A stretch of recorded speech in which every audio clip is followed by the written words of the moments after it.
very generous. And since I didn't prepare really for this, I apologize to you. You'll just get some of my thinking about this conference as I've sat here and about this topic itself.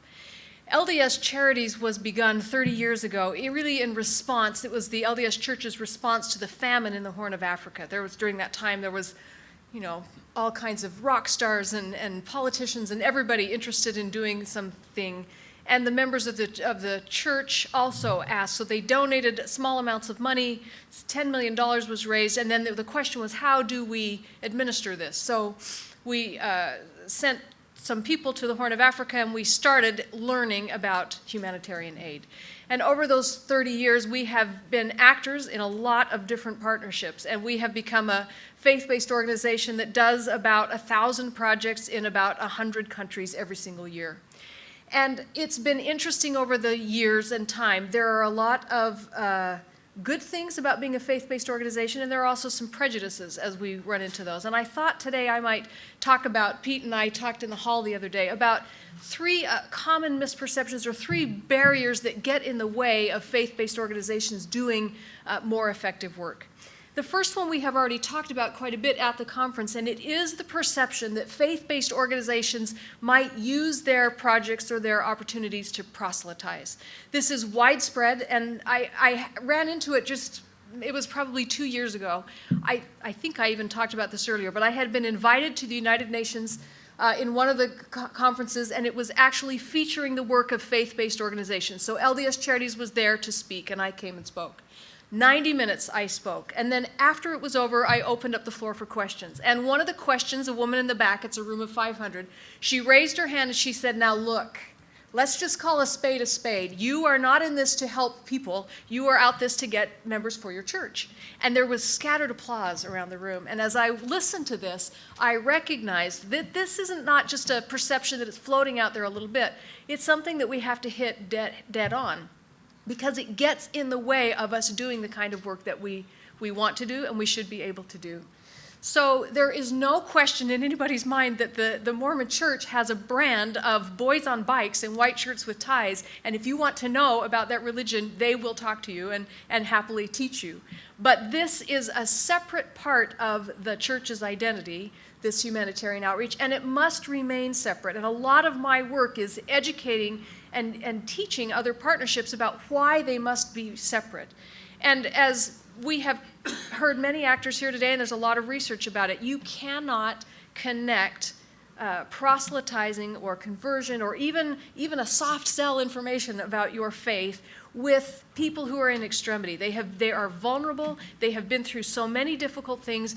What they need is unconditional love and support in their own faith context for them to be able to get stabilized again. And that is the thing that LDS Charities, in its philosophy and its foundation, works to supply. And it should be all faith-based organizations, the foundation that they work from.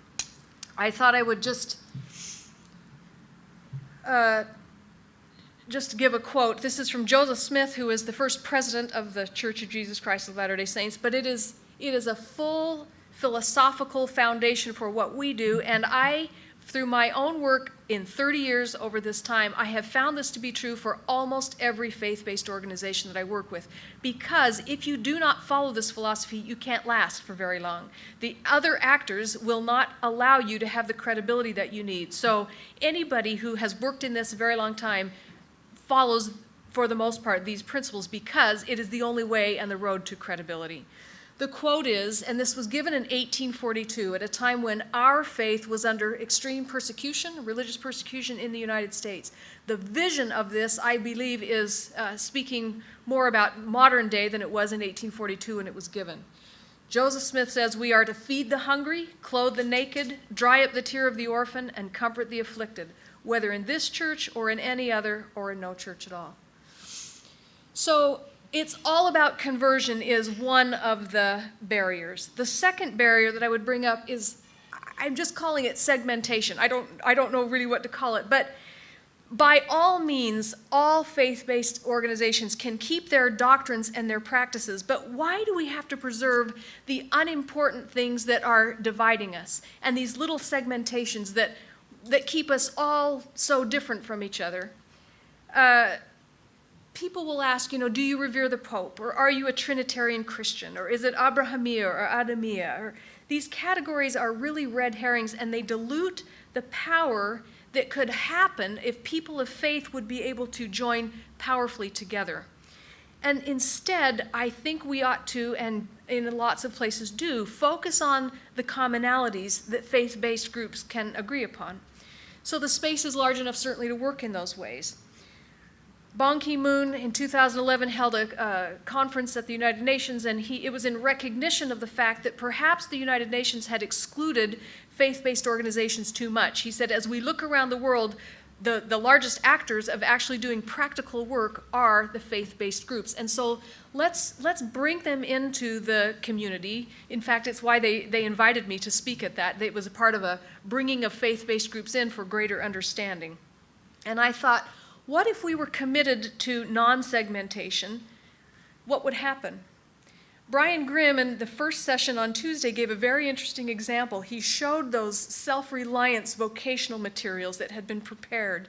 And then he had done some of that research to bring other statements of faith to try and take those principles and make them acceptable or open to all actors. And I thought that was a very interesting idea of taking a tool that somebody has put a lot of work into and then making it broader and open for people of all faiths and persuasions, or no persuasion at all, to be able to use that tool. And in that way, we wouldn't have to spread all of our resources around. We'd be able to stack our resources on top of each other.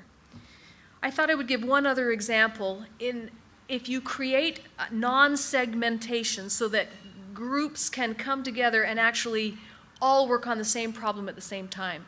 In Salt Lake City, where I am based, the head of the Catholic Church, or the bishop, Bishop Wester there, started Catholic Community Services, and Catholic Community Services has a mandate to help refugees. They are a refugee resettlement agency of the State Department. But the bishop did an interesting thing. He hired a Mormon stake president as his director, and he hired a Somali refugee who was sitting on the Shura Council at the mosque as his refugee coordinator. And it was a very shrewd move, because as all three started to work together, they started to bring in other actors, all under this umbrella. And what it turns out is, in serving refugees, Catholic Community Services meets them at the airport. They coordinate their housing, they provide food support, they provide case management. The Mormon Church provides goods from their thrift stores to furnish that housing. They provide 2 weeks' worth of food from their storehouse. They provide English classes served by volunteers. They provide a free legal clinic. The Anglican Church provides mental health counseling. The mosque provides volunteers and mentors for sports and for employment. And suddenly, in this space, because of a commitment to kind of non-segmentation, a very powerful model has been brought to bear for refugees that are resettling. And I know that there are lots of examples like this, but this is one in my own backyard that I'm very familiar with. So the first one was, it's all about conversion as a barrier. The second one is too much segmentation in areas where it doesn't really matter.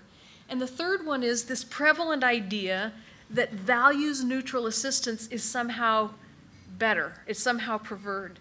And it isn't better. I'm going to just come out and stay on a line. People in emergencies, their spirits have been flayed. They need spiritual healing and they need reconciliation, and that may only be able to come to them through faith ministering. And in the same way that we can't require conversion, and we have to have a separation of that I talked about in the first one, we cannot ask faith-based actors to convert to a solely secular approach, because this robs them of their real power. Let me just give two examples. Last week, I was in northern Iraq in the Kurdish region, and everything in the news was about Sinjar, the retaking of Sinjar, and of course, to the people there, this was their home. They had been brutally driven out, and so there was a lot of talk. I happened to be invited by the Yazidi leader to their very most holy place, which is a place called Lalish, where they have their temple. And as I entered the sacred ground, you take off your shoes and you walk through this ancient 2,500-year-old city.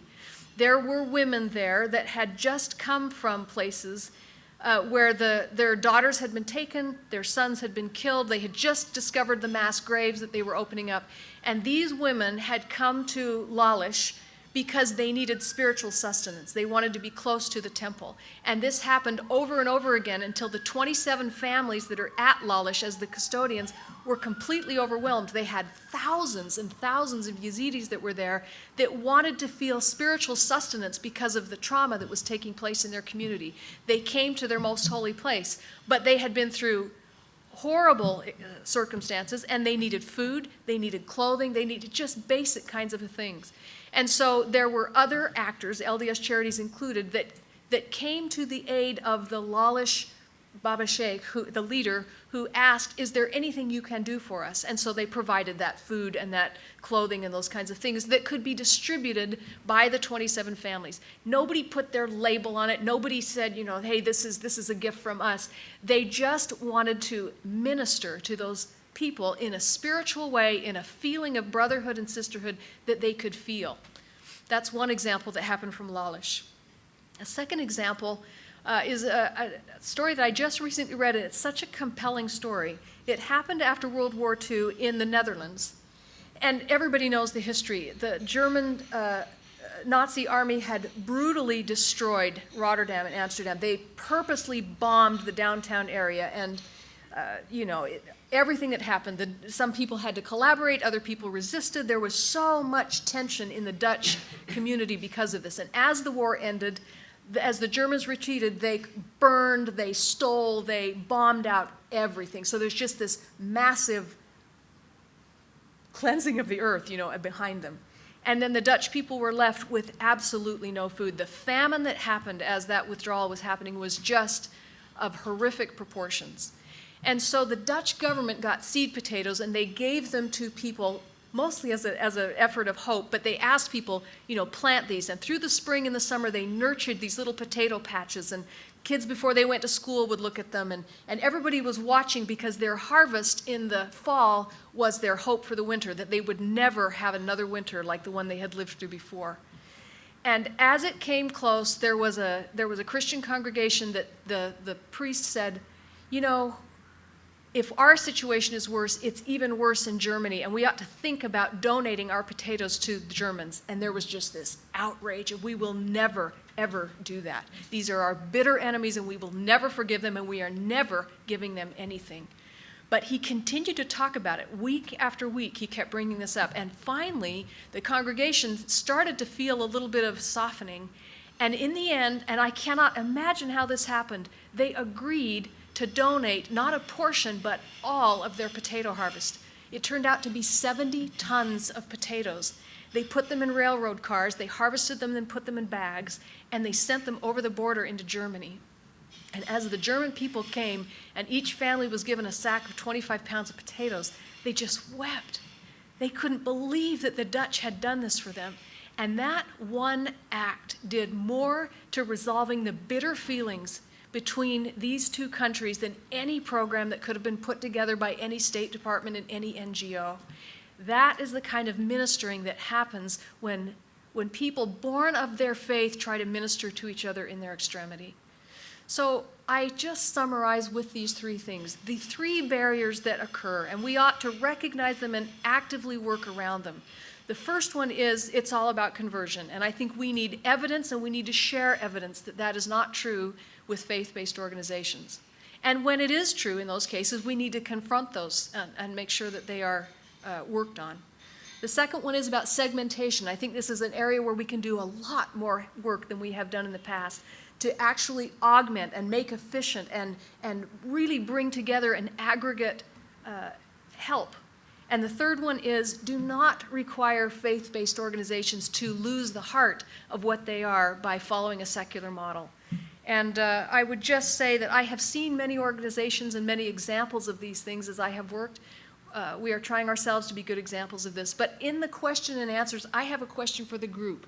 And it is, if you have seen examples of any of these three things, I hope that you'll share them, because I would like to know about them and talk about them more. Thank you very much.